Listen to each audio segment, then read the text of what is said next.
क्या हाल है। पिछला क्लास में हम बता रहे थे, सब ठीक ठाक हो ना। पिछले क्लास में जो हम बता रहे थे, ये कांस्टेंट टर्म का या कांस्टेंट फिजिकल क्वांटिटी का हम डायमेंशन बता रहे थे। उसमें हमने कोफिशिएंट ऑफ विस्कोसिटी तक बताया था। तो कोफिशिएंट ऑफ विस्कोसिटी तक बताया, उसको आगे लेके चल रहे हैं। 15 वो बताया था, 15 टोटल। अब हम जा रहे हैं रिफ्रैक्टिव इंडेक्स। 16 नंबर पे चलो। 16 नंबर हमारा है रिफ्रैक्टिव इंडेक्स। रिफ्रैक्टिव इंडेक्स है, इसको हिंदी में हम लोग अपवर्तनांक कहते हैं। क्या कहते हैं हिंदी में इसको? हिंदी में अपवर्तनांक बोलते हैं। अपवर्तनांक।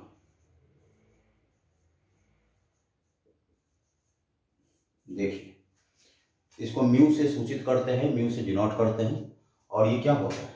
म्यू बराबर सी बटा वी होता है। सी क्या है? Speed of light in vacuum, और ये हमारा है speed of light in medium. निर्वात में प्रकाश की चाल और ये माध्यम में प्रकाश की चाल, दोनों प्रकाश की चाल है। तो प्रकाश की चाल है किसका? एल बटा टी। मीटर पर सेकंड होता है, इसका भी मीटर पर सेकंड, इसका भी मीटर पर सेकंड। मीटर पर सेकंड बटा कर दो मीटर पर सेकंड। ये हमारा किस में है? निर्वात में है। ये हमारा किस में है? मीडियम में है। तो स्पीड है तो मीटर पर सेकंड, मीटर पर सेकंड कट जाएगा। ये क्या हो जाएगा? 1 रहा। इसका मतलब हमारा am not, L not, T not, ये बोल सकते हैं। मतलब डायमेंशनलेस हो गया। ये फिजिकल क्वांटिटी जो है रिफ्रैक्टिव इंडेक्स से डायमेंशनलेस हो गया। इसका नाम क्या दे देंगे? बीमाहीन, डायमेंशनलेस। इसको क्या लिखेंगे? इसको लिख देंगे ये बीमाहीन है, इसका कोई बीमा नहीं है। इस फिजिकल क्वांटिटी की कोई बीमा नहीं है। ये भी हमारा कांस्टेंट है। देखो, एक सामान्य सा सवाल उठता है कि कांस्टेंट टर्म का कोई डायमेंशन नहीं होता, कोई जरूरी नहीं है। जैसे हमने ग्रेविटेशनल कांस्टेंट देखा, उसका था। प्लैंक्स कांस्टेंट देखा, उसका भी है। कोएफिशिएंट ऑफ विस्कोसिटी देखा, उसका भी है। यहाँ पे हमारा रिफ्रैक्टिव इंडेक्स इसका नहीं है। बहुत सारे ऐसे क्वांटिटी है जिसका डायमेंशन नहीं है, मतलब वो डायमेंशनलेस है। लेकिन ये जरूरी नहीं है कि कांस्टेंट टर्म का डायमेंशन हो ही नहीं, ये जरूरी नहीं है। डायमेंशन हो भी सकता है। अब इस पर सवाल उठ जाएगा कि कांस्टेंट क्वांटिटी या अचर राशि के लिए कौन सा कथन सत्य है?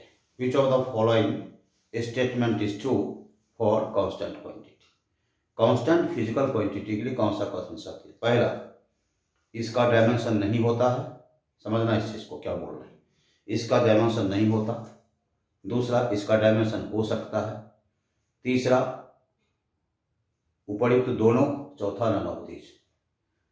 तो दोनों हो जाएगा ना, कि डायमेंशन नहीं होता या डायमेंशन हो सकता है।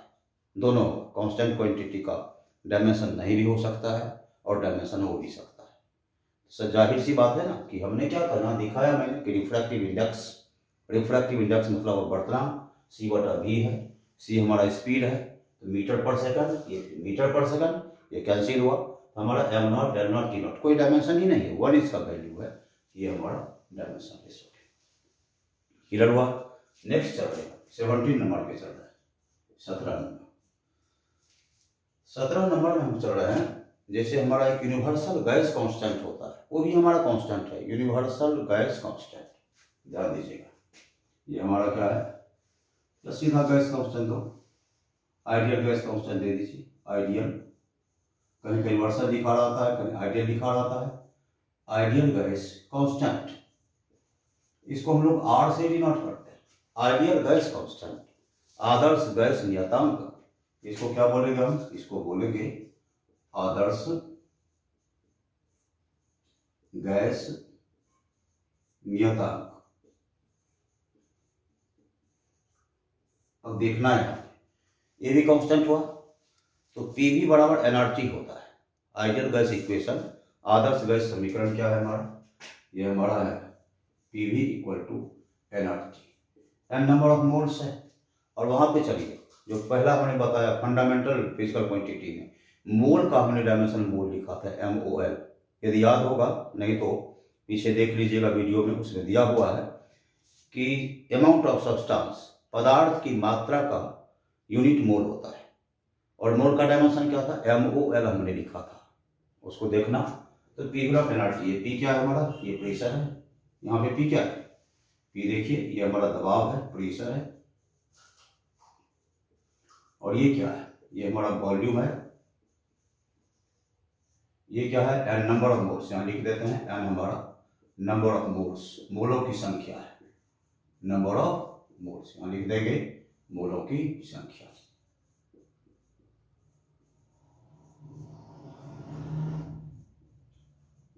देखो, और R जो है यही गैस कांस्टेंट है, ये लिखा है। T हमारा एब्सोल्यूट टेम्परेचर, निरपेक्ष ताप, एब्सोल्यूट टेम्परेचर,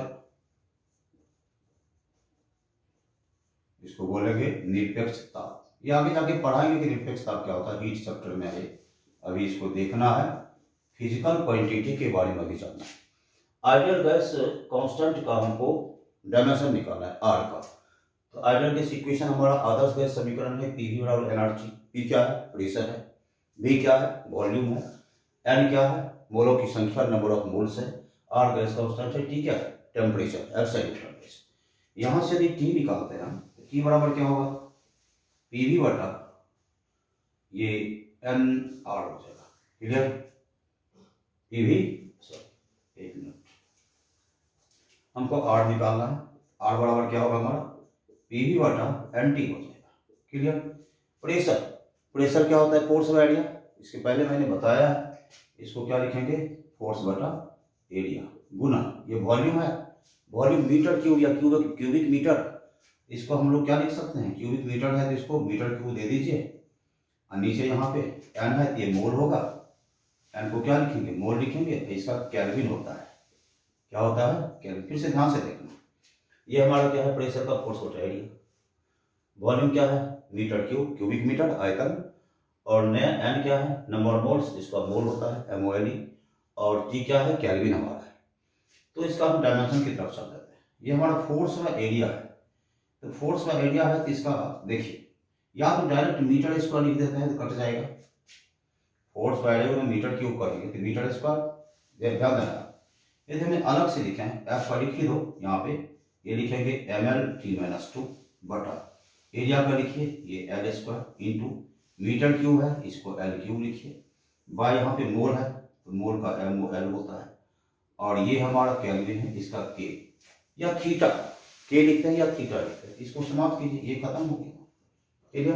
इसको फिर आगे लेके चलते हैं, ये देखिए L इंटू L हमारा क्या हो जाएगा, ML square T-2 by mole गुना K।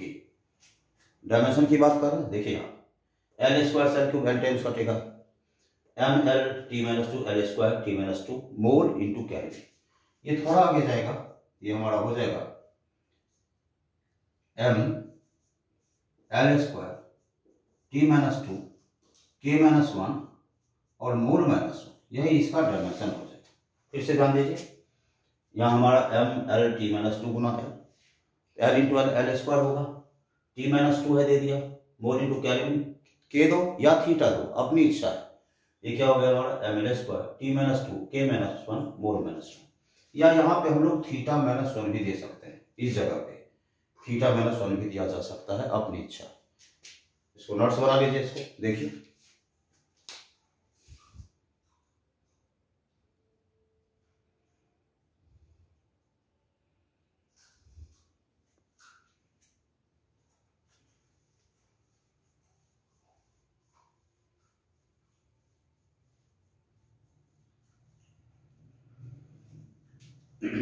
चलिए कुछ हमारा यहाँ पे कांस्टेंट टर्म था जिसका बार बार आता है, ये पहले जो बताया था कोफिशिएंट ऑफ विस्कोसिटी, श्यानता गुणांक, वो लगभग एग्जाम में आता है, पूछता रहता है उसको, इसीलिए कांस्टेंट टर्म का सबसे पहले हम लोग देखना, 5-7 कांस्टेंट टर्म हमने बताया, इसके बाद फिर हम लोग आगे बढ़ते हैं, ठीक है। चलिए मिटा देते हैं।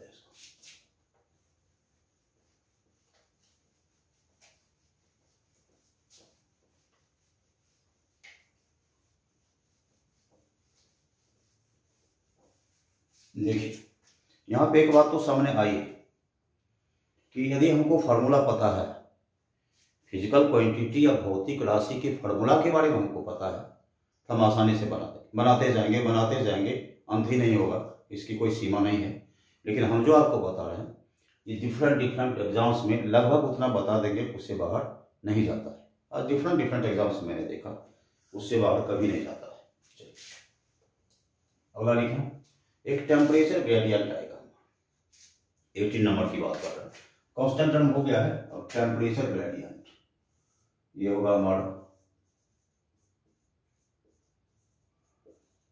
Temperature gradient.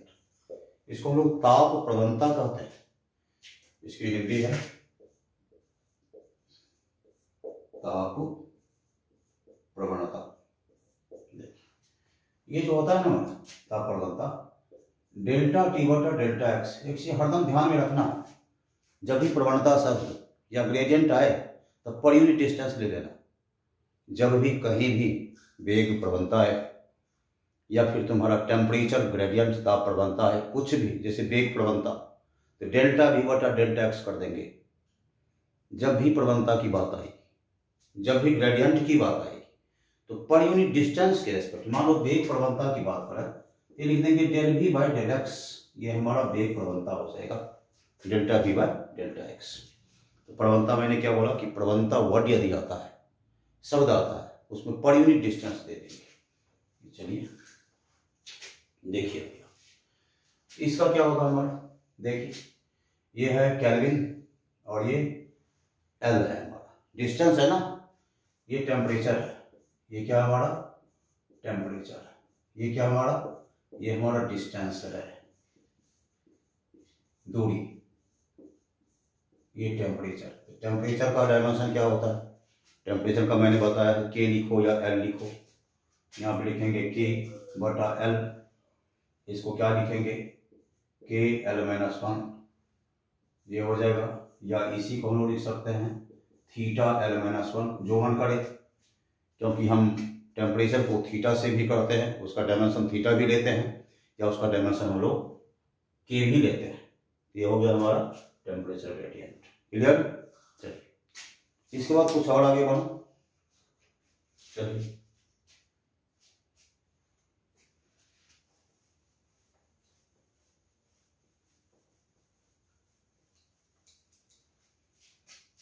नंबर,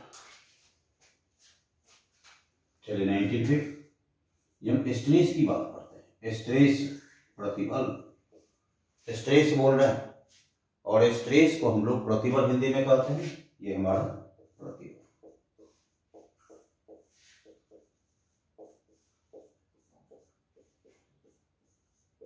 ये हमारा होता है फोर्स बटा एरिया, फोर्स बटा एरिया होता है। तो फोर्स का डायमेंशन क्या है हमारा,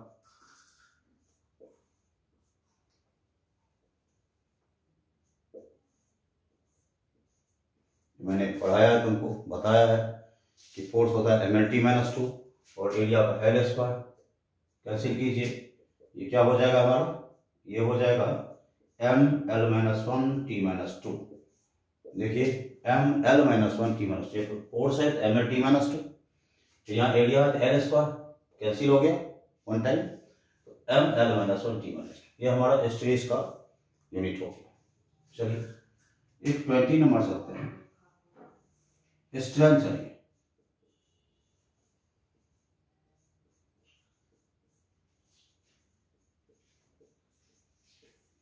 स्ट्रेंथ बोल विकृति, विकृति का जो होता है चेंज इन लेंथ बटा ओरिजिनल लेंथ होता है, चेंज इन डायमेंशन बटा ओरिजिनल डायमेंशन। ऐसे ही याद रखना है इसको, change in dimension by original dimension याद रखना है इसको। लेंथ के केस में, वॉल्यूम के केस में, एरिया के केस में, कुछ भी दे सकते हैं। इसका क्या होगा एल बाय एल, ये क्या होगा, ये रहेगा हमारा 1 हो गया, तो इसको क्या लिख सकते हैं am naught L not T not. ये भी हमारा डायमेंशन लेस हो गया, बी माइनस हो गया, ये भी प्लस।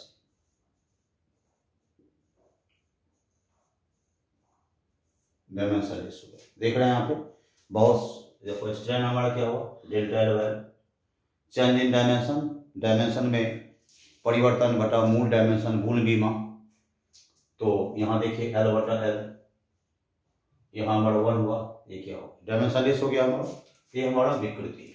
नेक्स्ट चलते हैं, यंग्स मॉडुलस ऑफ वेलोसिटी की बात करते हैं, या सीधा मॉडुलस ऑफ वेलोसिटी। देखिए यहाँ आता है, कभी कभी ये पूछा जाता है, यंग्स मॉडुलस ऑफ इलास्टिसिटी,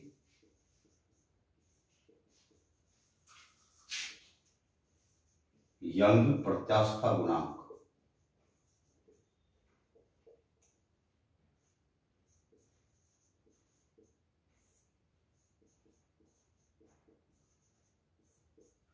इसको हम लोग गामा से डिनोट करते हैं। यंग प्रत्यास्था गुणांक मोस्ट इंपॉर्टेंट, बार बार पूछा जाता है। इसको हुआ कोएफिशिएंट ऑफ विस्कोसिटी और ये सब पूछा जाता है। यंग प्रत्यास्था गुणांक हमारा ये है, इसका होता है स्ट्रेस बटा स्ट्रेन, स्ट्रेस बटा स्ट्रेन होता है, प्रतिबल बटा विकृति, हिंदी में लिखाया है स्ट्रेस का प्रतिबल, स्ट्रेन का लिखाया है विकृति। स्ट्रेस क्या होता है हमारा, ये समझ लो, स्ट्रेस का भी जस्ट लिखाया, ये क्या है हमारा L-1 T-2, इसका कोई डायमेंशन नहीं होता, डायमेंशनलेस हमारा मतलब 1 है। इसको क्या लिख देंगे, L-1 T-2 हमारा Young's modulus of velocity, Young प्रत्यास्था गुणांक। ठीक है, चलिए ये हमारा गामा, गामा से हम यंग प्रत्यास्था गुणांक को हम लोग गामा से डिनोट करते हैं। इसका सूत्र होता है स्ट्रेस बटा स्ट्रेन, फॉर्मूला होता है स्ट्रेस बटा स्ट्रेन, हिंदी में प्रतिबल बटा विकृति। जस्ट मैंने स्ट्रेस का निकाला था, फोर्स वाले देख लीजिए यहाँ पे L-1 T-2, और यहाँ पे हमारा 1 हुआ क्योंकि स्ट्रेन का कोई उसकी बीमा नहीं होती, कोई डायमेंशन नहीं होता, इसलिए इसका ये क्लियर। इसको नोट कर दो, नोट्स बना लो इसको, देखो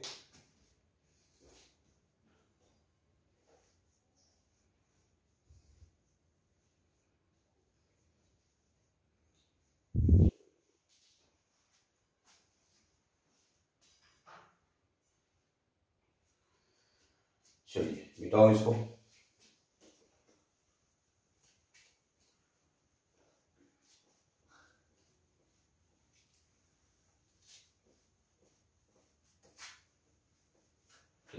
अगला अगला क्वेश्चन है 22, चार्ज की बात, इलेक्ट्रिक चार्ज।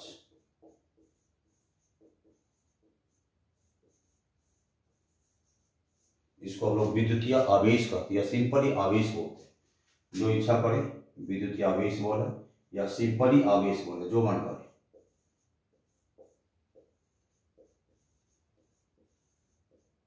देखिए ध्यान से, आवेश Q बराबर IT होता है। Q बराबर क्या होता है, देखो पहले हमने क्या कहा, यदि हमने फॉर्मूला जान लिया तो बनाते जाएंगे, कोई सीमा नहीं, बनाते चले जाएंगे। Q बराबर क्या होता है, चार्ज का IT होता है। अब मैंने बताया था वहां पे फंडामेंटल में, इसका A और इसका T, क्या लिख देंगे यहाँ पे AT, या कहीं कहीं IT भी लिखा रहता है, कहीं कहीं हमारा IT भी लिखा रहता है, लेकिन जनरली ये होता है Q बराबर IT। ध्यान दीजिएगा यहाँ पे कि इसका हमारा इलेक्ट्रिक चार्ज का हमारा ये डायमेंशन हो गया। ठीक है, नेक्स्ट चलिए 23 में इलेक्ट्रिक पोटेंशियल।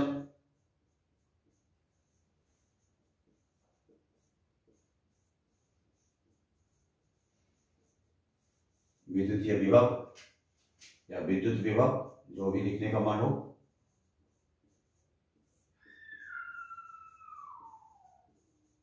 विद्युत विभव, इलेक्ट्रिक पोटेंशियल, सीधा सा सूत्र V बराबर W/Q।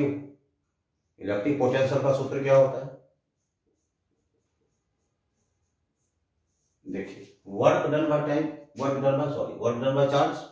W क्या है, वर्क डन है, ये क्या है, वर्क है, और ये तो जान ही रहो ये क्या है, चार्ज है। तो वर्क का क्या होता है, mL²T-2 बताया हुआ था, mL²T-2, इसको क्या लिखेंगे, mL²T-2/80 कर देंगे। Q का 80 जस्ट बताया मैं, Q का 80, ये ऊपर जाएगा यहाँ पे। चलिए mL² T minus 3 A minus 1। ध्यान दीजिएगा, ये होगा एम एल स्क्वायर, ये ऊपर जाएगा T minus 3 A minus 1। Electric potential 24 पे जा रहा है। इलेक्ट्रिक रेसिस्टेंस,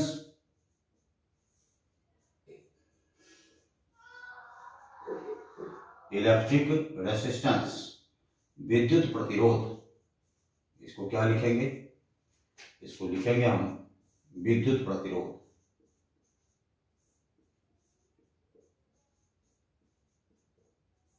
देखिएगा ध्यान से, ये हमारा पोटेंशियल था W/Q, निकाल दिया ml स्क्वायर टी माइनस 2, यहाँ पे AT दिया ml square T minus 3 a minus 1। प्रतिरोध में ये फॉर्मूला पता होगा, V बराबर क्या होता है, IR होता है ओम्स के नियम से, ओम्स लॉ ये हमारा V इक्वल टू IR। यहाँ से R निकालेंगे, क्या हो जाएगा, V बटा I हो जाएगा। V का लिख लीजिए, यहाँ से बनाया हुआ है हमारा, क्या लिखेंगे, ये ml square T minus 3 A minus 1 bye ए, ऊपर जाएगा। देखिए V बटा I है, V का क्या है ml square T minus 3 A minus 1, ml square T minus 3 A minus 1 और I का A दिया, ऊपर लेके जाओ इसको, देख लो ये हो गया हमारा ml स्क्वायर, ये हमारा टी माइनस 3 और यहाँ ए माइनस 2। देख लीजिए ml स्क्वायर टी माइनस 3 ऊपर जाएगा ए माइनस 2, हो गया हमारा इलेक्ट्रिक रेसिस्टेंस। नोट कीजिए इसको।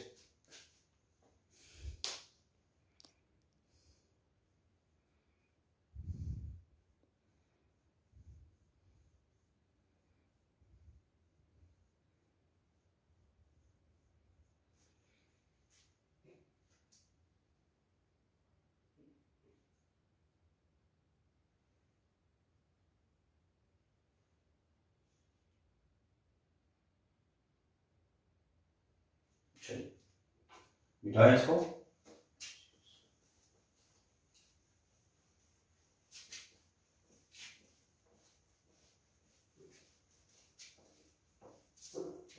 इसके बाद इलेक्ट्रिक कैपेसिटेंस 10 इसका 25 देंगे। इलेक्ट्रिक कैपेसिटेंस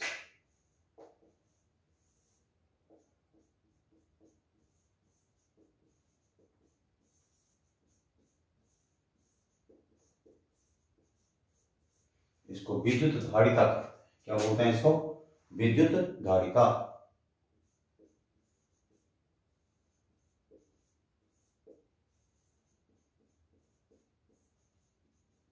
देखिए फॉर्मूला, फिर इसका पहले ही बोला फॉर्मूला जानना है। Q बराबर हमारा होता है CV, ये चार्ज है, ये पोटेंशियल है और ये C कैपेसिटेंस है। C बराबर लिखेंगे, क्या हो जाएगा हमारा Q बटा, जस्ट अभी Q हमने बताया आपको, Q क्या बताया था, ये Q का हमारा AT होता है। देखो Q बराबर CV, ठीक है। तो ये Q का क्या होता है हमारा, Q का हमने बोला AT होता है। V का जस्ट बताया था, क्या बताया था V का, बोलिए, W बटा Q था।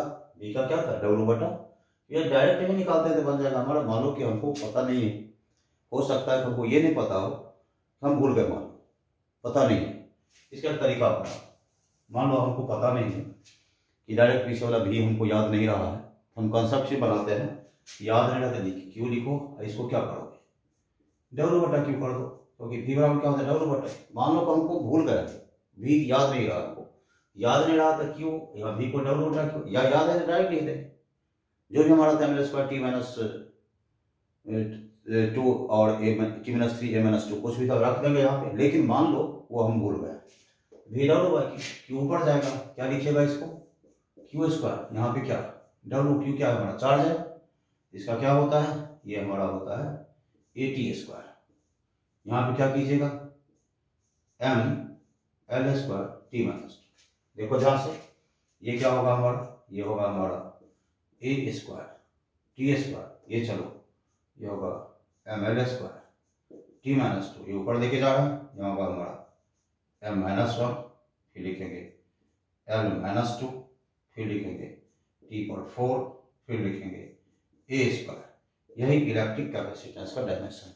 फिर चलो C Q बटा V है, Q भी हम कॉन्सेप्ट से बना रहे हैं, W बाई Q ऊपर जाएगा Q square by W, work है हमारा, Q क्या है चार्ज है, AT का स्क्वायर और हमारा डब्ल्यू वर्क डन है ml² t-2। इसको चलो a² t² ml² t-2, इसको ऊपर लेके जाइए m-1 l-2 t ऊपर जाएगा t4 a²। हो गया इलेक्ट्रिक कैपेसिटेंस। इसको नोट करना चाहिए 26। इलेक्ट्रिक फील्ड बोलते हैं या इलेक्ट्रिक फील्ड इंटेंसिटी बोलते हैं, बात एक ही है। देखिए यहाँ इलेक्ट्रिक फील्ड बोल है या इलेक्ट्रिक फील्ड इंटेंसिटी बोल है। इलेक्ट्रिक फील्ड डायरेक्ट बोलते हैं या विद्युत क्षेत्र बोल है या विद्युत क्षेत्र तीव्रता बोल है, बात एक ही है। इसको लेते हैं कि विद्युत क्षेत्र, विद्युत क्षेत्र बोलते हैं। इंटेंसिटी डाल दो और बढ़िया, विद्युत क्षेत्र तीव्रता कर दो या सिंपली विद्युत क्षेत्र लिखो, दिक्कत नहीं है। ई से डिनोट करते हैं इसको, विद्युत क्षेत्र तीव्रता ई होता है। ई बराबर होता है F/Q। F क्या है? ये फोर्स है, ये चार्ज है। F का क्या होता है डायमेंशन? F का डायमेंशन होता है ml-t-2 और Q का हमारा होता है AT, force per unit charge. Force per unit charge एकांक आवेश पे लगने वाला बल, ये विद्युत क्षेत्र तीव्रता होती है। ये ऊपर जाएगा, ये क्या होगा ml-t-3 a-1 डायरेक्ट। हो गया, नोट कीजिए इसको, नोट्स बना लो।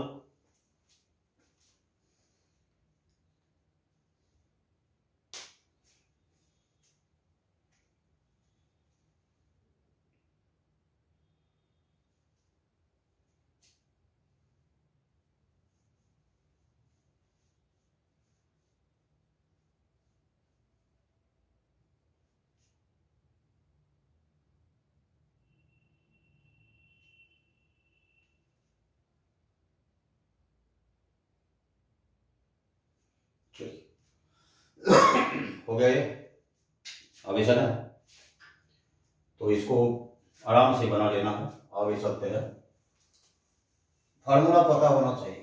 फार्मूला पता हुआ तो डायरेक्ट फिजिकल क्वांटिटी हम लिखते चले जाएंगे, बनाते चले जाएंगे। एनफ है सीखने के लिए, इसको बार बार हम प्रैक्टिस में आएंगे, अब इसको सीख लेंगे, ठीक है ना, आराम से सीख लो।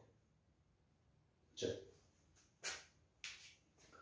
अब हम सप्लीमेंट्री फिजिकल क्वांटिटी की बात करते हैं। ये अब याद रखना, एक मार्केबल पार्ट है यहाँ पे जो कि आता है, क्वेश्चन कभी कभी पूछता है, एग्जाम्स में पेपर में क्वेश्चन आते हैं। ये लिख देते हैं सप्लीमेंट्री फिजिकल क्वांटिटी।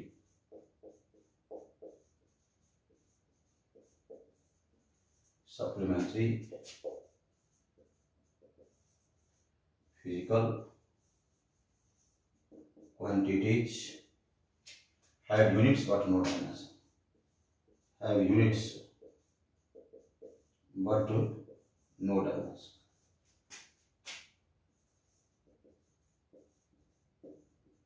हमने बोला कि संपूरक भौतिक राशियों को के यूनिट तो होते हैं लेकिन उसके बीमा नहीं होता।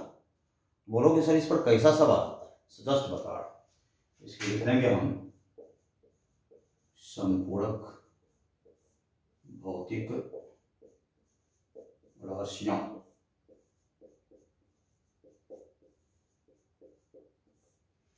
की मात्रक तो होते हैं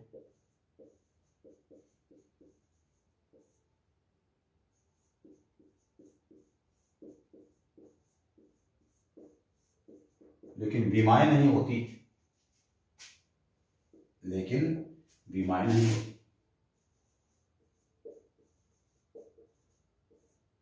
ये पूछा हुआ भी है, क्या पूछा हुआ है बता रहे।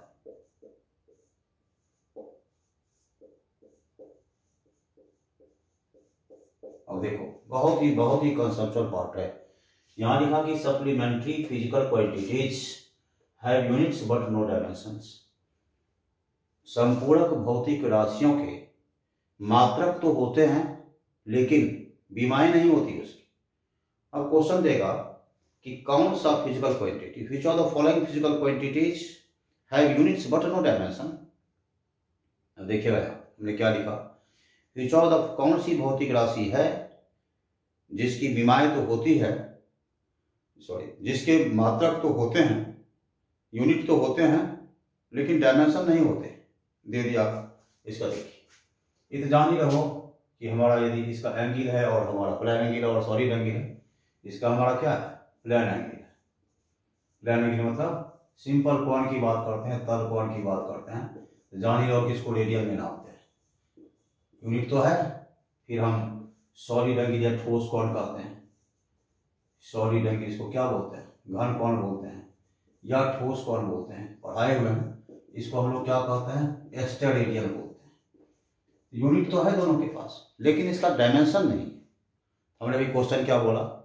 कौन सी निम्नलिखित में से कौन सी भौतिक राशियां हैं या कौन सी भौतिक राशि है, कौन सी फिजिकल क्वांटिटी है जिसके यूनिट्स होते हैं लेकिन डायमेंशन नहीं होता? दे दिया तुमको ये रेडियन, ये प्लेन एंगल, सॉलिड एंगल दे दिया। दूसरा दे दिया रिफ्रैक्टिव इंडेक्स दे दिया। अब यहां ध्यान देना कि ये रिफ्रैक्टिव इंडेक्स का कोई यूनिट नहीं होता। यूनिट नहीं होता तो डायमेंशन भी नहीं होता। बहुत ऐसी क्वांटिटी है। स्ट्रैंड की बात कीजिए। स्ट्रैंड देखो शुरू से फिर से बता रहा, रिफ्रैक्टिव इंडेक्स C/V, उसका कोई डायमेंशन नहीं होता, यूनिट भी नहीं होता। और हम स्ट्रैंड की बात कर रहे हैं, विकृति की बात कर रहे हैं, तो उसका यूनिट भी नहीं होता, डायमेंशन भी नहीं होता। लेकिन इस जस्ट यहाँ पे देखो क्या कि इसका यूनिट तो है लेकिन डायमेंशन नहीं है। तो क्लासिकल क्वेश्चन हो गया नहीं। तो हमारा रेडियन और स्टेरेडियन मतलब प्लेन एंगल और सॉलिड एंगल है, इसके यूनिट्स तो होते हैं लेकिन डायमेंशन नहीं। एक बार फिर सुनिए इसको। क्वेश्चन हमारा क्या है कि कौन सी ऐसी भौतिक राशि है, कौन सी ऐसी फिजिकल क्वांटिटीज है जिसके यूनिट्स तो होते हैं, मात्रक तो होते हैं लेकिन डायमेंशन नहीं होता? तो हमने कहा प्लेन एंगल और सॉलिड एंगल। अब कोई ऐसा सर क्या है आगे दूसरा का भी हो सकता है? जी नहीं। अब चलिए रिफ्रैक्टिव इंडेक्स पे C/V था ना यूनिट है ना डायमेंशन है उसका। स्ट्रैंड पे चलिए ΔL/L बताया था ना, तो यूनिट भी नहीं है, डायमेंशन भी नहीं है। मैक्सिमम फिजिकल क्वांटिटी में यूनिट नहीं है, डायमेंशन नहीं होते, लेकिन यहाँ पे हम देख रहे हैं इसके यूनिट्स तो हैं लेकिन डायमेंशन इसका नहीं है। यूनिट्स है लेकिन डायमेंशन। क्लियर हुआ? और बहुत ही क्लासिकल कांसेप्ट, बहुत इसको जानना पड़ेगा इस पार्ट को। ये हमारा एकदम झकास पार्ट है, ये झकास, समझे? एकदम करना पड़ेगा इसको।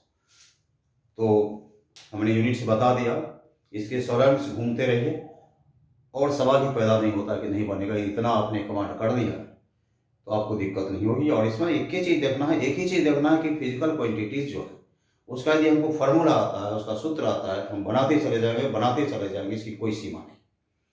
और अगला क्लास जो हमारा होगा, अगला जो वीडियो आएगा, तो उसमें अलग अलग टाइप के ढेरों क्वेश्चन बताएंगे। इसके आधार पे कैसे कैसे क्वेश्चंस डिफेंस में पूछे जाते हैं, कैसे कैसे क्वेश्चंस आते हैं, उसकी चर्चा करेंगे।